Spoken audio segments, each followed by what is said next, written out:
are in what is currently called the overflow room. When our church was completed in 1896, there was a translucent glass ceiling here in the center. It was open to the attic to permit sunlight from the attic windows. Alan Latcham recalls meeting for Sunday school in the room above this room, and that there was a railing to keep people from walking on the glass. Robert G. Coots, the trustee and contractor for the construction of this building, was the leader of a very popular men's Bible study. In early Grinnell, it was practically a social requirement to belong to a church, and upstanding men were expected to study and discuss religion. Our church history says that hundreds of local men attended Mr. Coots's class until his death in 1934. In 1916, the class had 75 members and had run out of meeting space on busy Sunday evenings.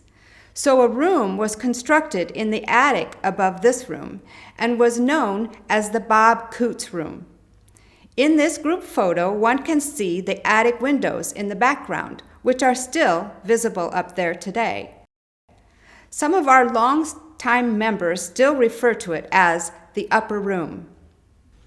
Margaret and I came to Grinnell in the summer of 1967, and when we first came here, the number of kids were huge. We had between 100 and 120 every Sunday, and there was no room kind of in the inn to put the kids. And Avis Tone at that time was the superintendent of the school, of the Sunday school, and she was also the leader of the education committee. And she said, we need to find a place to put every kid that comes to our Sunday school.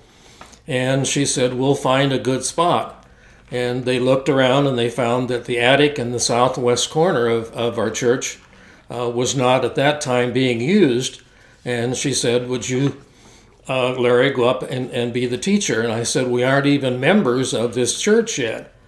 And Avis Tone said, that doesn't make any difference, you can still do it.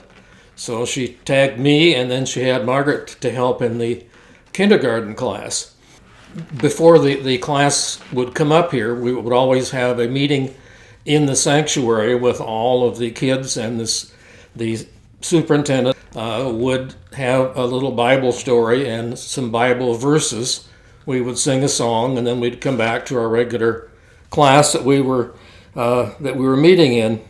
And we brought the kids up to the 7th grade room, way up high in the southwest corner, like I said, of the church.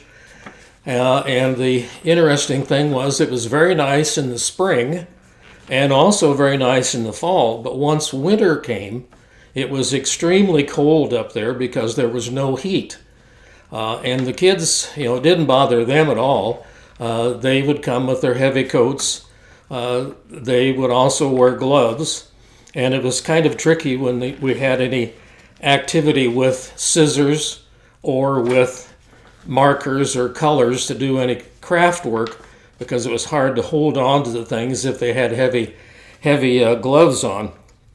We would quite often somebody would bring treats after, so we could have something to eat, and we didn't have to worry about bringing ice up there because it was really that cold. Just think about how spending time in this space shaped morals and ambitions and influenced how people did their work and raised their families. From the early days of Bob Coots's class to the growing days in the 60s when even an unheated room was utilized because many youth were coming to Sunday school.